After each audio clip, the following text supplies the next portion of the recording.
വാൾമുനക്കണ്ണിലെ മാരിവില്ലേ കട്ടെടുക്കാനെൻ കൈതരിച്ചു.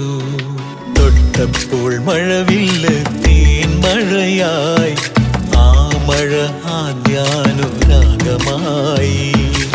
ഇതുവരെ അറിയാത്ത നൊമ്പരമെൻ ആത്മാവിൽ ഞാൻ അറിഞ്ഞു. അരുവിയായി പല വഴി അലഞ്ഞതെല്ലാം അഴകേ നിന്നരികിലേക്കായിരുന്നു. വാൾമുനക്കണ്ണിലെ മാരിവില്ലേ കട്ടെടുക്കാനെൻ കൈതരിച്ചു.